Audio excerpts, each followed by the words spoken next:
Hey everyone, Crypto Motivation here. Today we're going to be talking about just the markets shortly and basically opinions on these articles that I've found of why you should buy and of course why you shouldn't buy. Before we get into that, let me just remind you that I'm not a certified financial planner or advisor. The information provided should not be used as financial advice but only a source of opinion. And with that, let's go ahead and let's get started. As we all know that Bitcoin has produced a lot of millionaires overnight and a few handful billionaires. As we've seen like with last week, the price of Bitcoin that fell below 10,000. And of course, during the boom, a lot of amateur investors capitalized, with the craze. They bought into Bitcoin, using their credit cards or, debit cards or what have not they use in order to make a purchase of just Bitcoin. Of course, a lot of the popular places to buy it has been CoinBase. But with the dramatic drop, in the past couple of weeks has brought a kind of that classic look of like this bubble that has burst. So we have a lot of naysayers here that's kind of interesting based on their opinions. The specific article I'm looking at here talks about this UBS chairman that warns against Bitcoin. The investment of the cryptocurrency falls by 12%. And I swear, in my opinion, this is me just talking, these guys are just waiting and looking to say something negative about Bitcoin.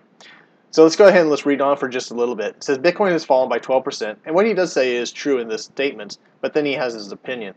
Bitcoin has fallen 12% over the 24 hours, while the chairman of UBS warned against its investing in it, and South Korea continued to crack down the cryptocurrencies by banning anonymous trading.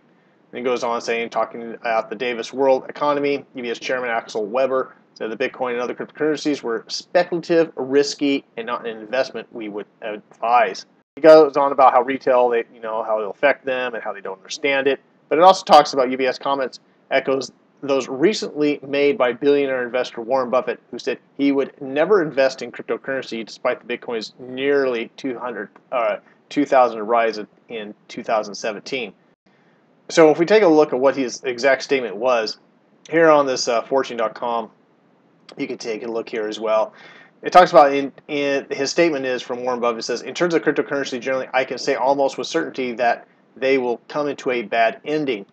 And he says, Buffett said on CNBC, noting that he didn't understand Bitcoin and other blockchain-based digital assets.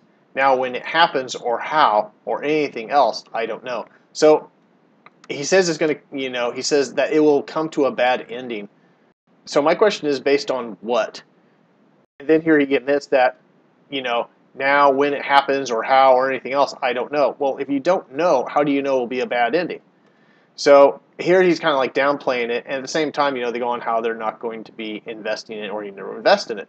And I was kind of looking at, well, what is this guy? How much money this guy has? And you can see that he's topped over 80 billion here.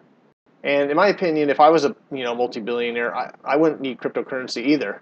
I mean, what would be the point of having a Bitcoin if I had 80 billion and basically his net worth is over 80 billion. So it talks about, Buffett currently stands as the third richest person in the world. So there's a lot of people here, of course, the bigwigs that are talking negative about it, and it seems like with these guys, they wait until it has a negative reaction, and so they can come in and rush in and say, oh, see, it's a bad thing. But if we take a look at just at Bitcoin and a lot of these, and even Ethereum, and just with the 1 year of 2017, and so far it seems to be stable at this point with even Ethereum. We take it, of course, there's the all-time, but let's take it the 1 year look here. So if you got Ethereum back in January, it was a little over $10, close to $11, and this thing has went up a straight up line in a sense. Of course, it has waves and dips and so on and so forth. And now it's at $1,000. And so, as you can see, also then, we all know about this. Bitcoin, it was about $900, and now it's at $10,000, close to $11,000. In spite that it went up to $20,000, it's got cut in half. The same with Litecoin. What was Litecoin, this year? Currently, right now, it's stabilized at about 179. But here, if you look at just the 1 year, look what it did. The darn thing was like less than $4, and now it's at where it is. Of course, it had this massive, 325, unbelievable. Some people made some serious profits when they sold at that time. And then currently, right now, it's a little bit about the $200 mark. So it's kind of funny. It's like, to me, it's almost these people that come out and say how negative it is once it starts to do, and it is true what they say, it's fallen by 12% over the 24 hours, and was it just going to keep on going? I highly doubt it. And what it's nice to see is about this article here on CNBC. This guy here says, now is the best time to invest in Bitcoin, says digital currency hedge fund manager. Price drops do not mean the end of Bitcoin, which I agree. One thing it is these specific, especially the altcoins, they're hooked to a specific technology that provides a service that basically enhances, currently what has been going on, or somehow improves it, or basically reinvents the wheel based on the current technology that's going on as of right now. And here it talks about, or I should say, he says, now everyone is saying it's over. That's it. Bitcoin is dead for the 170th time. That's very true. And again, I feel these guys are always looking for a time when it has a dip where they can say, oh, see, it wasn't worth anything. But again, if you just take a look at the history, I mean, what market or what thing can you tell me to invest in that wasn't in cryptocurrency that would make these massive gains just in a year, even though it has these massive dips at the time? So again, that's just based on my opinion what's saying here. He says, basically goes on saying, now the time you start looking at it on the buy side, Kelly, portfolio manager, BKCM Digital Asset Fund, told CNBC on Tuesday. With uncertainty over the regulatory environment of digital currencies in South Korea and China, Kelly pointed out that cryptocurrency is in handoff period, moving from retail Asian investors to U.S., European, and Japanese institutional investors. And that's very important. Not just, the average person that in the time, like 6, 7, 8, 10 years ago. No, it can't go that far. Let's go back just no more than about 8 years ago. It was just, average guy who could, create, have a computer, have some video cards, create a Bitcoin, exchange, so on and so forth. Now institutions have been investing into this. And he says, and the money is still coming in, he says. The flows have not stopped. So these are, I believe, are very, very important points to cryptocurrency, even though you can see it's had quite a dip right now. This is not the end of Bitcoin, Kelly said, warning investors that buying extremely volatile assets when prices are high can be dangerous. We talked about Bitcoin being at 20,000. Everyone is running around being all excited, he said. Those are the times to be a little cautious. Very true.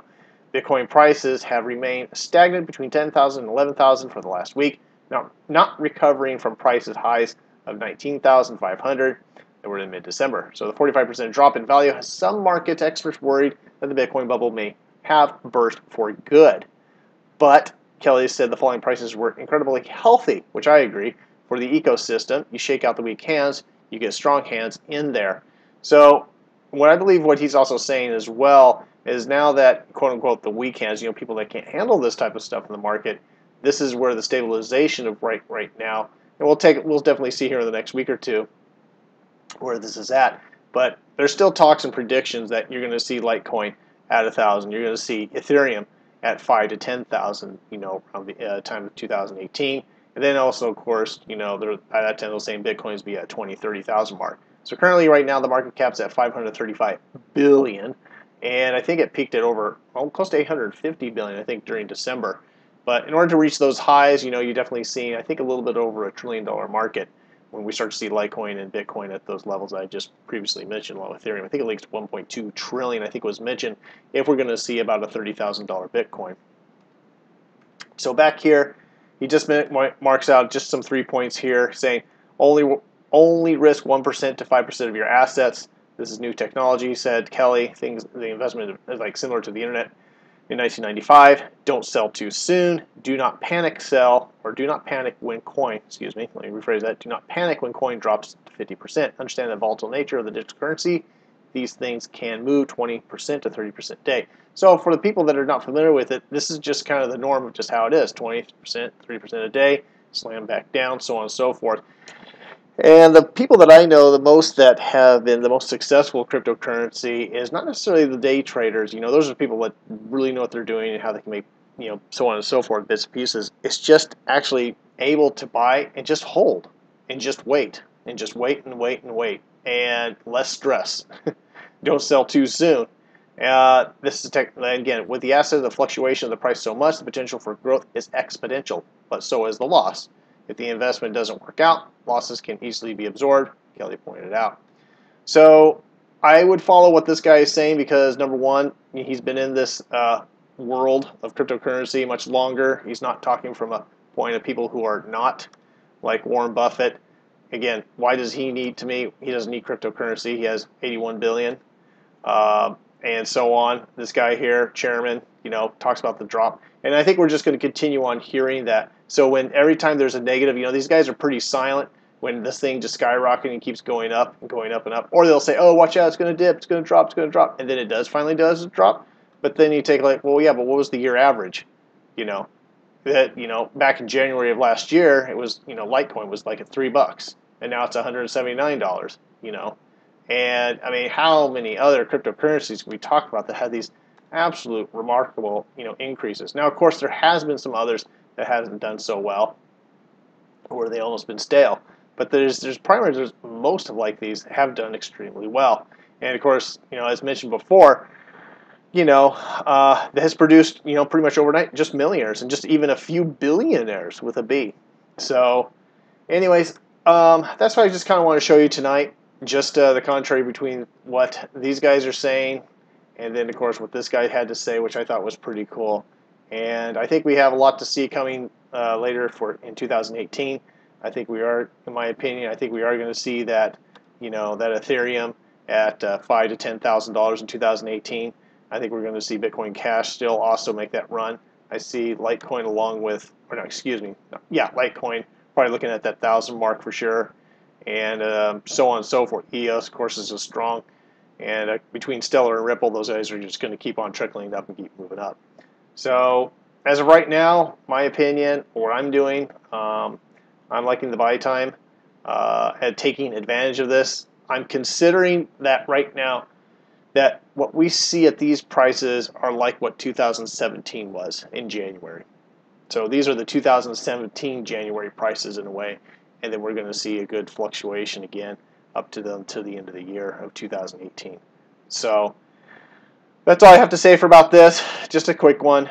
I'm going to be getting into other alternative cryptocurrencies that are absolutely dirt cheap, but see if there's a good development team, a good idea, a good prospect with that, something that you can get in where you can get tons and tons and tons of tokens at a low cheap price, and then hopefully be able to profit in that, especially when their technology, their development, and everything like that comes out, and their white paper and so on and so forth, and especially ones with master nodes that can generate income in replacement of kind of what a lot of these cloud miners, if you're not able to get into any of those contracts.